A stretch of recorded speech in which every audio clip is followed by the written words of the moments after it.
ესე იგი, თავად ოცნება პრინციპში წინასაარჩევნო და დღესაც რაღაცა ის თავარი საკითხი ხო, რითიც ესე იგი ახერხებს აი ამ არ ვიცი მომხრეების მობილიზებას თუ არ ვიცი აი ადამიანებზე გავლენის მოხდენას, აი ეს ნაცების საკითხია ხო, რომ ესე იგი ეს ნაცები არ უნდა დაბრუნდნენ, ეხლა ხედავთ რომ ვთქვათ რაღაც საგამოძიებო კომისიას ქმნიან თუ შექმნიან უკვე არ ვიცი კარგად, მაგრამ ამის პარალელურად ანუ ჩვენ თვალს ვადევნებთ თავად ოცნება როგორ გადმოიბარა ეს არ ვიცი ნაციონალური მოძრაობის აი ეს რეპრესიული ინსტრუმენტები ხო ერთის მხრივ არ ვიცი ეს რაღაცა პოლიცია პირველ რიგში მათ შორის შეგვიძლია ვილაპარაკოთ აი ამ სასამართლოზე ხო ეხლა ყველაზე არ ვიცი ისეთი გვარები ვინც აი ამ ნაციონალური მოძრაობის ესე იგი რეჟიმის აი ამ ბნელ ამბებთანაა დაკავშირებული დღეს ესე იგი წამყვანი ფიგურები არიან იგივე სასამართლოს სისტემაში, ხო?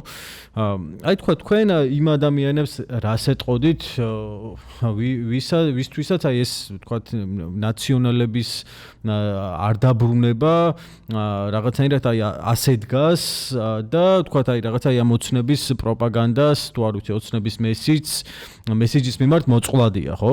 მე რაღაცნაირად ესახმა მაქვს, რომ ცხადია ეხა რაღაცა თუ თავმოყარე საზოგადოებაზე ვლაპარაკობთ, ეხა არ შეიძლება რომ თქვა ეს რეჟიმი რომელიც ამ საზოგადოებამ გამოიარა, დაბრუნდეს რაიმე ფორმით და მას რაიმე ტიპის ლეგიტიმაცია ჰქონდეს, მაგრამ მეორე მხრივ რაღაცნაირად იმას ვიაზრებთ, რომ ეს რეჟიმი დაბრუნებულია, ხო? ეხლა ჩვენ დღეს რასაც უყურებთ, ეს სხვა არაფერია, არა? შეიძლება ისტორიული მემკვიდრეობის სახე აქვს, ხო? აი თითქოს რაღაც მე ესე უყურებ, რომ ანუ ნაციონალურმა მოძრაობამ შექმნა ქართული კაპიტალიზმისთვის რაღაცა საფუძველი, თან ესეთი რაღაც აგრესიული კაპიტალიზმისთვის, ხო? და რაღაც სოციალური სახელმწიფო, კეთილდღეობის სახელმწიფოს ნაცვლად შექმნა რაღაცა ეს ნეოლიბერალური რაღაცა ულტრამემარჯვენე საფუძველი სახელმწიფოსთვის იდეოლოგიური აპარატით იგივე ხო? ანუ რაღაც ძველი პროფესურის გაყრით უნივერსიტეტიდან და ასე შემდეგ, ხო?